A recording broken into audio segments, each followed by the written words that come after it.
The difference between a self-made billionaire who started with nothing and someone who else started with nothing is not the resources, obviously, because they both started at zero. So what else is it? It's their resourcefulness, not the resources. And so if we give power to circumstance, then we cast power outside of ourselves. If we give power to other people, we cast power outside of ourselves. And so it's controlling the controlled.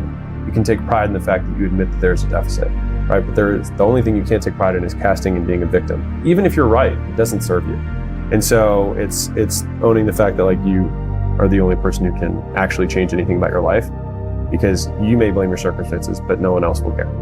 If you want to change your behavior, the strongest way to do it is to simply change your environment. Because you can have huge leaps and bounds in how much your behavior changes without even having to get better. You usually have to take a step back in order to take 2, 3, 10 steps forward. Why don't people do the stuff that they want to do? I think it's because they can't even hear their own voice. Because the only voice they can hear is everyone else's. Theirs is barely a whisper. Because right now you're probably not doing something because you're like, I'm too busy. I'll start when it's convenient, whatever. If you say that as the excuse for not doing something, then there's an assumption underlying that says that if I get busy again in the future, I will stop. And so, do you want the success that you want to be long-term? Yes. Then do you believe that you'll never be busy again for the rest of your life? No. So then you might as well start when you're busy so that you have the most support. Because if you learn how to do it when you're busy, and when it gets quiet, you'll succeed even more. And when it gets busy again, you know how to do it because that's how you started. I think about death all the time. It's like, I'm going to die. And I think you have to agitate the pain for yourself. Like, you have to stoke the pain. When you are starting out, I think you got to find the thing that's the pain. And like, pain motivates significantly faster and stronger than pleasure does. Like, people are like, no, passion's the right way. It's like, point a gun at a family member, all of a sudden, 10 out of 10 motivation, pain. And so like, I think people should use their pain more. I think we'd have to boil it down to what are the obstacles to taking action. So either you take the wrong actions, which is a knowledge deficit, which is why everyone who's listening to this, it's like you want to learn, right? Which is great. I define learning as same circumstance or same condition, different behavior. Meaning, if I show you a flashcard that's red and then I slap you, if I show you the flashcard again and you duck, then you have learned. Same condition, new behavior. Intelligence is the rate of learning. So how quickly do you change your behavior with the same condition? So if I show someone a red flashcard and then I slap them and then I show them again, they don't move and I slap them, I show it again and I slap them, it's like, what are you? Right? The rate of learning is not as fast.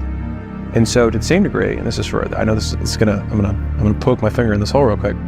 For everyone who's listening to this, if you continue to listen and listen and listen and listen, and your conditions externally have not changed, and your behaviors have not changed, then it means you have learned nothing. If you can control enough of the environment, you can get anyone to do anything. Which is, to the same degree, we even kind of accept this culturally as like, if someone kills somebody, we say, was there temporary insanity? What were the extraneous conditions that created this behavior? Now, if there's like, he came home from the military and his wife was in bed with somebody and he just went into a fit of rage, well, that was a condition. Now, we then say the guy who, premeditated it, and that's a bad guy. Then you zoom out a little bit more and you're like, well, what conditions created that behavior? Right. So these conditions are excusable and these conditions aren't, which gets into a whole different argument. But the point is that if you want to change your behavior, the strongest way to do it is to simply change your environment. Because you can have huge leaps and bounds in how much your behavior changes without even having to get better. Which is why one of the best ways to get good at anything is to join a team of people who are excellent at that thing. And you know this from the sports world. Like, if you can join a championship team, you automatically adopt the cultural norms, the rules of behavior of that group. And you either get assimilated or you get rejected if the culture's strong enough. That's a championship team.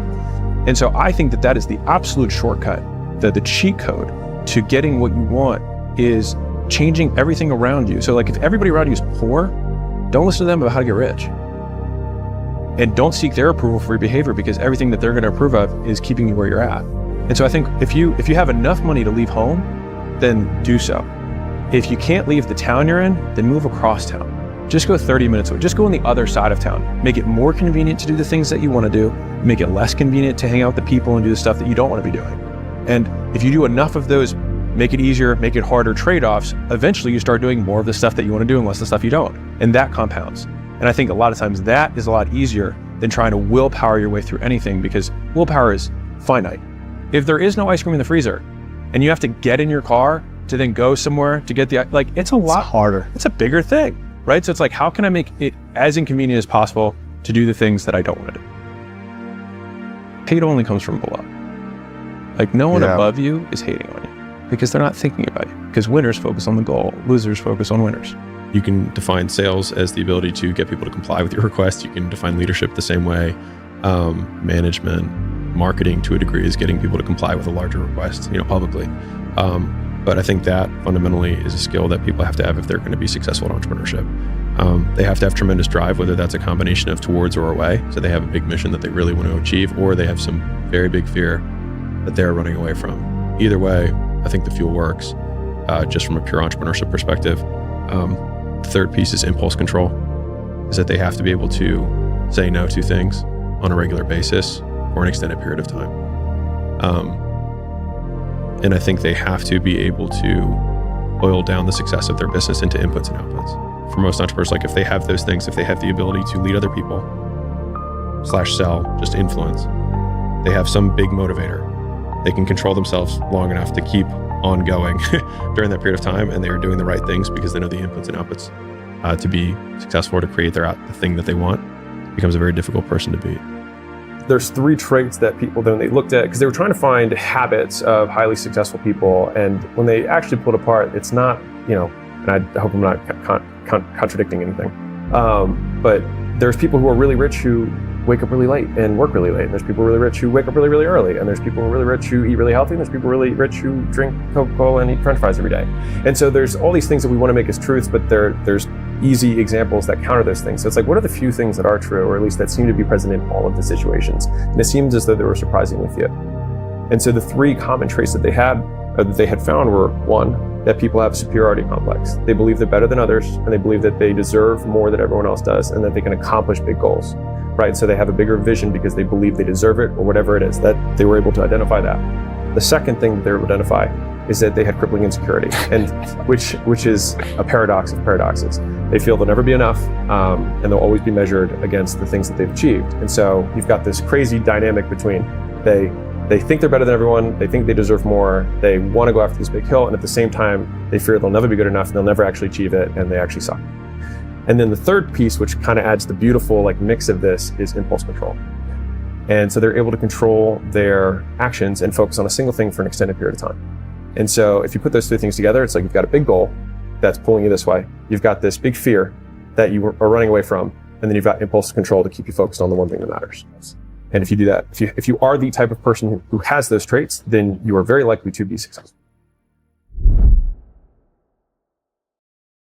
If you're a man of faith, or a man who's ready to return to it, this is where you begin. It's called Next Self. Not just another book, it's a guide for men who are tired of drifting and ready to align their life with God's calling. If you've been wrestling with identity, purpose, leadership, or just trying to figure out what it means to be a man of God in a loud, confused world, this is your roadmap. Scripture-based, straight talking, built to sharpen you. And if you want to walk it out daily, I built a 30-day devotional to go with it. Each day, a verse, a real reflection, and one challenge to live your faith like it matters, because it does. When you pick up the ebook, you'll unlock 30% off the devotional automatically. It's my way of backing men who are serious about walking this out. One to help you remember who you are, one to help you live like it, every single day. You can grab both below. This supports the mission, but more importantly, it supports your walk. God didn't call you to stay stuck. He called you to rise. And it starts with this one decision. Step into your next self.